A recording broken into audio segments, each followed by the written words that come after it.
എല്ലാവർക്കും നമസ്കാരം. ഞാൻ സരിത മഹേശ്വരൻ.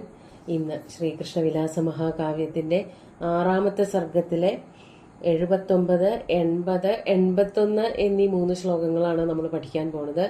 ഈ 3 ശ്ലോകത്തോട് കൂടിയിട്ട് 6ാമത്തെ സർഗം അവസാനിക്കുകയാണ് ചെയ്യണത്.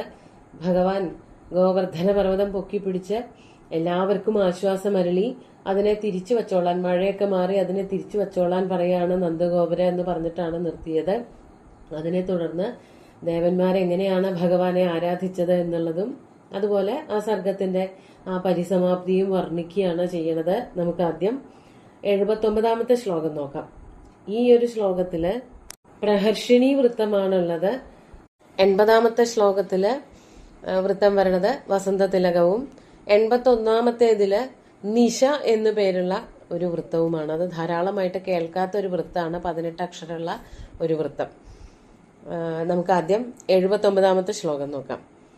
ഇത്യുക്ത്വാ നിരഗമയദ്ഗവാം കുലം തത്സച്ഛിദ്രാത് സ്വയമപി നിർജഗാമ തസ്മാത് തേനാപി സ്വകരകുശേഷയാത് സലീലം ദേവേന ക്ഷിതിമചലഃ പുരേവ നിന്യേ. നമുക്ക് ആദ്യം പദച്ഛേദം നോക്കാം. ഇതി ഉക്ത്വാ നിരഗമയത് ഗവാം കുലം തത് സഹ ഛിദ്രാത് സ്വയം അപി നിർജഗാമ തസ്മാത് തേന അപി സ്വകര കുശേഷയാത് സലീലം ദേവേന ക്ഷിതിം അചല പുരാ ഇവ നിന്യേ. വലിയ ശ്ലോകമാണ് എന്നുള്ളത് കൊണ്ട് ധാരാളം വാക്കുകളുണ്ട്. പദച്ഛേദവും അതുപോലെ തന്നെയുണ്ട്. അപ്പൊ കഴിഞ്ഞ ദിവസം പറഞ്ഞു നിർത്തിയത് നന്ദഗോപര് പറഞ്ഞു എന്നാണല്ലോ, എല്ലാം കാറ്റും കോളും ഒക്കെ മാറി നീ ഇനി ഈ പർവ്വതം ഇറക്കി വെച്ചോളൂ എന്ന് ശ്രീകൃഷ്ണനോട് പറഞ്ഞു എന്നാണല്ലോ പറഞ്ഞത്. അപ്പോ ആദ്യം തന്നെ അവിടെ നിന്ന് പശുക്കളെയൊക്കെ മാറ്റണല്ലോ. അതാണ് ഇവിടെ പറയണത്. സ നന്ദ ഇത്യുക്ത്വ. സ എന്ന് പറഞ്ഞാൽ ആ നന്ദഗോപര്, ഇത്യുക്ത്വ ഇപ്രകാരം പറഞ്ഞിട്ട് എന്താണ് ചെയ്തത്? ഗവാം കുലം. ഗവാം കുലം പശുക്കളുടെ പശുക്കൂട്ടത്തിനെ എന്ത് ചെയ്തു? ഛിദ്രാത്.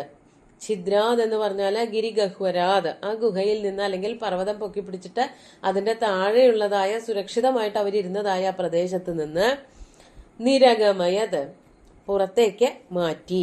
എല്ലാത്തിനെയും ആട്ടിത്തെളിച്ച് ആ പർവ്വതത്തിലെ ഗുഹയുടെ ഉള്ളിൽ നിന്നും പുറത്തേക്ക് മാറ്റി നിർത്തി. എല്ലാ പശുക്കൂട്ടങ്ങളെയും പുറത്തേക്ക് നിർത്തി. എന്നിട്ടോ സ്വയമപി തസ്മാത് നിർജഗാമ. ബാക്കി എല്ലാവരും പോയി. പശുക്കൂട്ടങ്ങൾ മാത്രമൊന്നുമല്ല, ഗോപന്മാരെല്ലാവരും പോയി, ഗോപസ്ത്രീകൾ പോയി, യശോദ എല്ലാവരും പോയി. അവരെയൊക്കെ ആദ്യം പറഞ്ഞയച്ചത് നന്ദഗോപരായിരുന്നു. എല്ലാവരും പോയി കഴിഞ്ഞതിന് ശേഷം നന്ദഗോപരും സ്വയം പുറത്തേക്ക് ഇറങ്ങി. അതാണ് സഹ സ്വയമപി, അദ്ദേഹം തന്നെത്താൻ തന്നെ തസ്മാത് അവിടെ നിന്ന്, അതായത് ആ ഗുഹയിൽ നിന്ന് അല്ലെങ്കിൽ പർവ്വതത്തിന്റെ അടിഭാഗത്ത് നിന്ന് നിർജഗാമ പുറത്തേക്ക് വന്നു. അങ്ങനെ അതിനുശേഷം ഭഗവാൻ എന്താ ചെയ്തത് എന്നാണെങ്കില് തേന ദേവേന, ആ ദേവനാൽ, കൃഷ്ണനാൽ, ശ്രീകൃഷ്ണനാൽ സ്വകര കുശേഷയാത് അചല. സ്വകര കുശേഷയാത് അചല, സ്വന്തം കരമാകുന്ന കുശേഷയം. കുശേഷയം എന്ന് പറഞ്ഞാല് താമര എന്നാണ് അർത്ഥം. കയ്യാകുന്ന താമര, കൈത്താമര. നമ്മൾ പറയും കരാരവിന്ദേന പദാരവിന്ദം എന്നൊക്കെ പറയണതില് കരാരവിന്ദം എന്ന് പറഞ്ഞ വാക്ക് തന്നെയാണ് മറ്റൊരു പദപ്രയോഗമാണിത്. കരകുശേഷയം എന്ന്. കുശ എന്ന് പറഞ്ഞാൽ വെള്ളം എന്നർത്ഥമുണ്ട്. അപ്പൊ കുശേ എന്ന് പറഞ്ഞാൽ വെള്ളത്തിൽ ശയിക്കുന്നത്. ശയ എന്ന് പറഞ്ഞാൽ ശയിക്കുന്നത്. അവിടെ ഉണ്ടാവുന്നത് താമര. അലുക് സമാസാണ് അവിടെ. കുശശയ എന്നല്ല വാക്ക് വന്നത്, കുശേശയ എന്നുള്ള സപ്തമി അവിടെ കാണാനുണ്ട്. അതുകൊണ്ട് അതിനെ അലുക് സമാസം ലോപിച്ചിട്ടില്ല. സാധാരണ പദങ്ങളിലൊക്കെ രാജ്ഞ പുരുഷ, രാജപുരുഷ എന്ന് വരുമ്പോൾ അവിടെ രാജ്ഞ എന്നുള്ള ആ ഷഷ്ഠി ലോപിച്ചു പോവാറുണ്ട്. ഇവിടെ സപ്തമി ലോപിക്കാതെ നിൽക്കുന്നത് കൊണ്ട് അലുക് സമാസം എന്ന് പ്രയോഗമുണ്ട്. ധാരാളമായിട്ട് സപ്തമിയിൽ അങ്ങനെ വരാറുമുണ്ട്. വനേചര, അതുപോലെ തന്നെ യുധിഷ്ഠിര എന്നുള്ള വാക്കുകളൊക്കെ, സ്തംഭേരമ എന്നുള്ള അലുക് സമാസങ്ങൾ ധാരാളമായിട്ട് സപ്തമി വിഭക്തിയിൽ കാണാറുണ്ട്. മറ്റു വിഭക്തികളിലും ഉണ്ടെങ്കിലും അത് കൂടുതലായിട്ട് സപ്തമിയിൽ കാണാൻ പറ്റും എന്ന് ഈ ഉദാഹരണങ്ങളിൽ നിന്ന് മനസ്സിലാക്കാൻ പറ്റും. അങ്ങനെ സ്വകര കുശേഷയാത് തന്റെ കയ്യാകുന്ന താമരപ്പൂവിൽ നിന്നും കൈത്താരിൽ നിന്നും ഭഗവാൻ എന്താ ചെയ്തത്? അചല, അചലത്തിനെ ഇവിടെ കർമ്മണിയിലാണ് പറഞ്ഞത് എന്നുള്ളത് കൊണ്ട് കയ്യിൽ നിന്നും അചലം ഭൂമിയിൽ വയ്ക്കപ്പെട്ടു, ദേവനാൽ വയ്ക്കപ്പെട്ടു. ദേവൻ തന്റെ കയ്യിൽ നിന്നും ഭൂമിയിൽ പർവ്വതത്തിനെ വച്ചു. അങ്ങനെയാണ് കർത്തരിയിൽ പറയാ. അങ്ങനെ സ്വകര കുശേഷയാത് അചല ക്ഷിതിം സലീലം പുരാ ഇവ നിന്നേ. സലീലം നിന്നേ, വളരെ ലഘുവായിട്ട് ഒരു ബുദ്ധിമുട്ടും ഉണ്ടായില്ല. കൈയിന്റെ മുകളിൽ വച്ചിരുന്നതായ പർവ്വതം ഭൂമിയിലേക്ക് ഇറക്കി വെക്കണതിനും ഭഗവാന് യാതൊരു ബുദ്ധിമുട്ടും ഉണ്ടായില്ല, ചാഞ്ചല്യം ഉണ്ടായില്ല. വേഗം തന്നെ വളരെ ലളിതഭാവത്തോടു കൂടിയിട്ട് പർവ്വതത്തിനെ പതുക്കെ പതുക്കെ ഇറക്കി ഭൂമിയിലേക്ക് തന്നെ വച്ചു. പുരായുവ, എങ്ങനെയായിരുന്നോ പണ്ട് ഈ പർവ്വതം നിന്നിരുന്നത് അതുപോലെ തന്നെ എടുത്തു വച്ചു. അതില് യാതൊരു ബുദ്ധിമുട്ടും വൈഷമ്യവും ഭഗവാന് ഉണ്ടായില്ല. അതുകൊണ്ടാണ് അവിടെ സലീലം എന്നുള്ള വാക്ക് എടുത്തു പ്രയോഗിച്ചത്. ക്ഷിതിം പുരാ ഇവ നിന്നെ, ഭൂമിയിലേക്ക് പണ്ടത്തെ പോലെ തന്നെ പർവ്വതത്തിനെ വച്ചു. അപ്പൊ മുമ്പ് എങ്ങനെയാണോ ഉണ്ടായിരുന്നത് അതുപോലെ തന്നെ ഗോവർദ്ധന പർവ്വതം ശോഭിച്ചു, ഭൂമിയില് പണ്ടത്തെ പോലെ തന്നെ നിലകൊണ്ടു എന്ന് ഈ 79ാമത്തെ ശ്ലോകത്തിൽ കവി വർണ്ണിക്കുകയാണ് ചെയ്തിരിക്കുന്നത്. നമുക്ക് 80ാമത്തെ ശ്ലോകം കൂടി നോക്കാം. അവിടെ ദേവന്മാരുടെ സ്തുതിയാണ് പറയണത്. ഏകേന പാണികമലേന ദധൗ സലീലം യസ്സപ്തരാത്രമചലം നചലം മഹാന്തം ദേവസ്സയേവ സുരസിദ്ധഗണേന മുക്തം വോഢും പ്രസൂന നിചയം നശശാകമൂർധ്ന. ആദ്യം പദച്ഛേദം പറയാം. ഏകേന പാണികമലേന ദധൗ സലീലം യഹ് സപ്തരാത്രം അചലം ന ചലം മഹാന്തം ദേവ സ ഏവ സുരസിദ്ധഗണേന മുക്തം വോഢും പ്രസൂന നിചയം ന ശശാക മൂർധ്ന. 14 അക്ഷരങ്ങളുള്ള ഒരു വൃത്തമാണ്. അനുഷ്ടുപ്പിനേക്കാളൊക്കെ വലുതാണ്. എങ്കിലും ഇതിലെ പദങ്ങൾ ധാരാളമായിട്ട് സമസ്ത പദമല്ലാതെ ഒറ്റയ്ക്കൊറ്റയ്ക്കാണ് പ്രയോഗിച്ചിരിക്കുന്നത്. ഭഗവാന്റെ ആ നിൽപ്പ് കണ്ടിട്ട് ദേവന്മാർക്ക് ആകെ ബഹുമാനം തോന്നിയിട്ട് അവരെന്താ ചെയ്തേ എന്ന് പറയാണ്.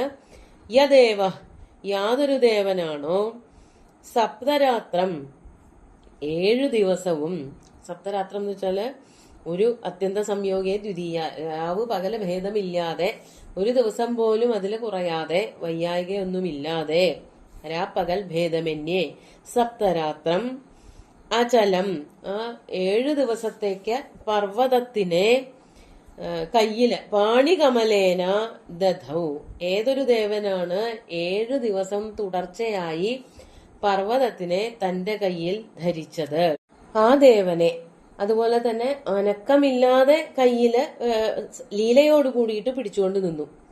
അതാണ് നചലം മഹാന്തം അചലം സലീലം ദധൗ.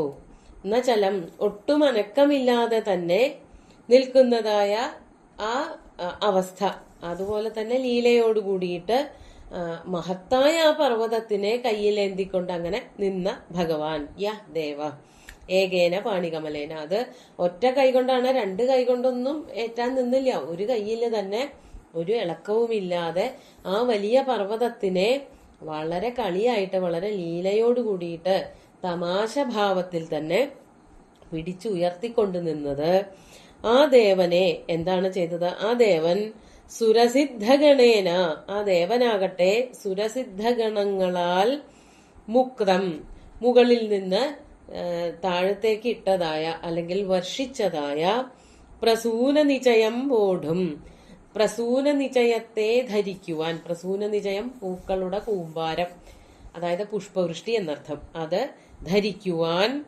മൂർധനാവോഢും ന ശശാക, തന്റെ ശിരസ്സുകൊണ്ട് ആ പൂക്കൾ മുഴുവൻ വഹിക്കുവാൻ പറ്റാതെ കണ്ടു വന്നു ആ ദേവന്.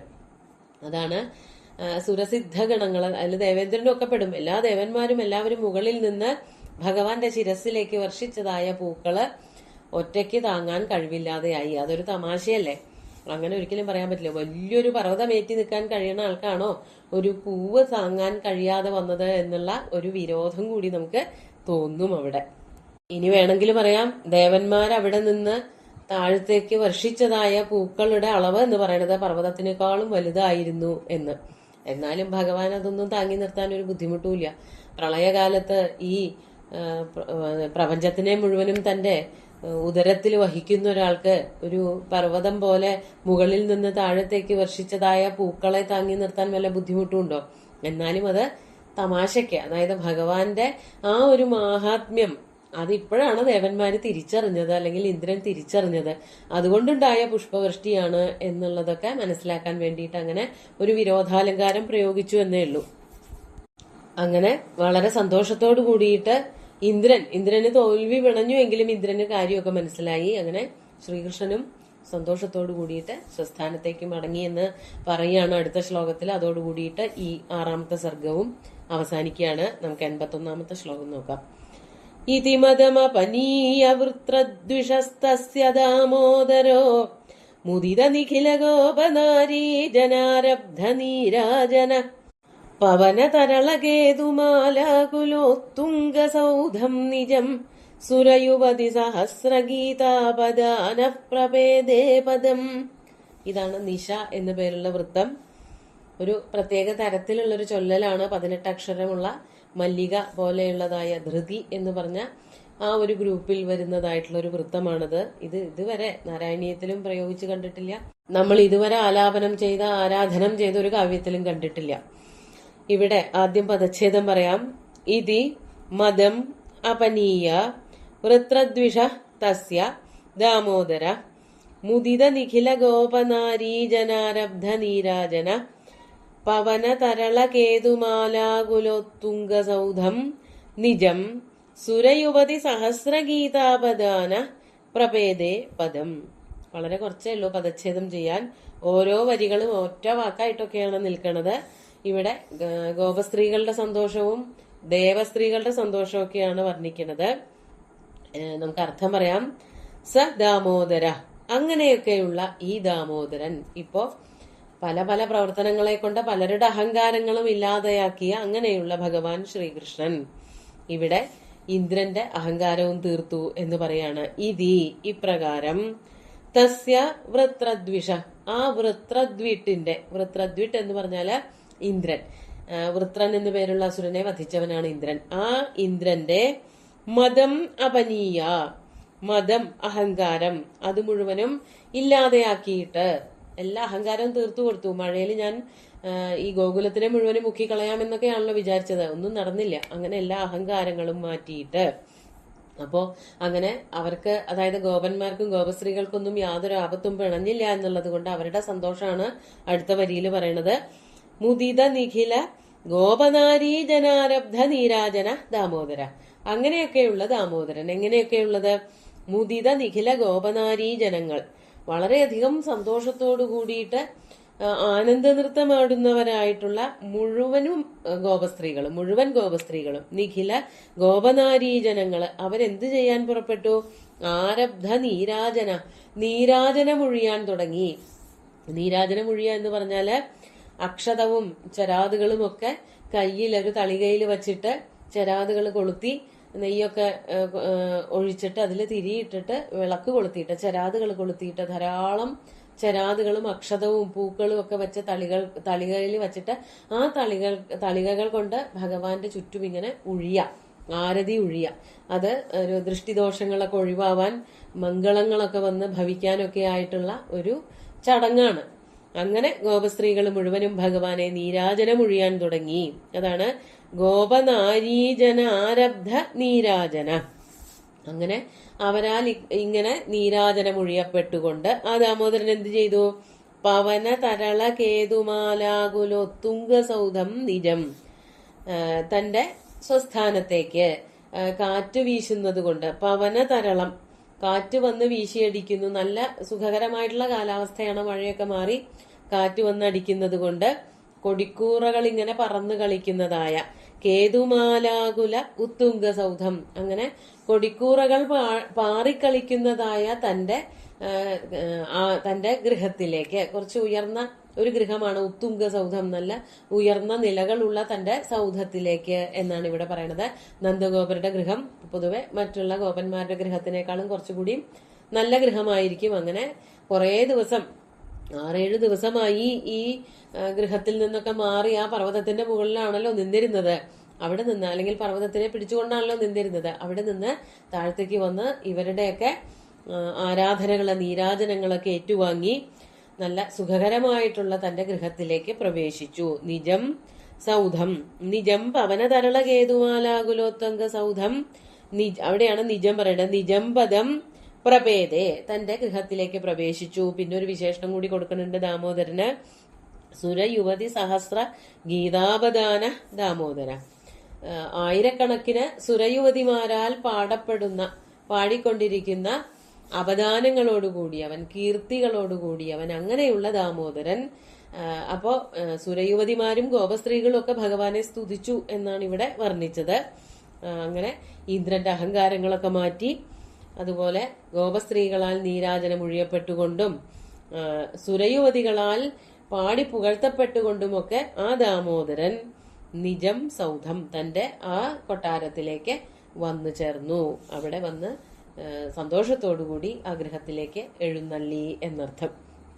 അതായത് പദം പ്രപേദേ, അവിടേക്ക് വന്നു ചേർന്നു എന്ന് പറഞ്ഞുകൊണ്ട് ഈ ഒരു സർഗം ഭഗവാനെ പറ്റി വർണ്ണിച്ചുകൊണ്ട്, അതായത് ഇന്ദ്രന്റെ അഹങ്കാരമൊക്കെ തീർത്തു എന്ന് വർണ്ണിച്ചുകൊണ്ട് സുകുമാരകവി അവസാനിപ്പിക്കുകയാണ്. നമുക്ക് 3 ശ്ലോകങ്ങളും ഒന്നുകൂടി ചൊല്ലി നോക്കാം. ഇത്യുക്ത്വാ നിരഗമയദ്ഗവാംഗുലം തത്സച്ഛിദ്രാത് സ്വയമപി നിർജഗാമ തസ്മാത് തേനാപി സ്വകരകുശേഷയാത് സലീലം ദേവേന ക്ഷിതിമചലഃ പുരേവ നിന്യേ ഏകേന പാണികമലേന ദധൗ സലീലം യസ് സപ്തരാത്രമചലം നചലം മഹാന്തം ദേവസ്സയേവ സുരസിദ്ധഗണേന മുക്തം വോഢും പ്രസൂനനിചയം ന ശശാകമൂർധ്ന ഇതി മദമപനീയ വൃത്രദ്വിഷസ്തസ്യ ദാമോദരോ മുദിത നിഖില ഗോപനാരീജനാരബ്ധ നീരാജന പവനതരളകേതുമാലാകുലോത്തുംഗ സൗധം നിജം സുരയുവതി സഹസ്രഗീതാപദാന പ്രപേദേപദം. സുന്ദരമായിട്ടുള്ള 3 ശ്ലോകങ്ങളും ഭഗവാന്റെ കാൽക്കൽ അർപ്പിച്ചുകൊണ്ട് ഗുരുവായൂരപ്പനെ സാഷ്ടാംഗം നമസ്കരിച്ചുകൊണ്ട് എല്ലാവർക്കും ശുഭദിനം നേർന്നു നിർത്തട്ടെ. നന്ദി.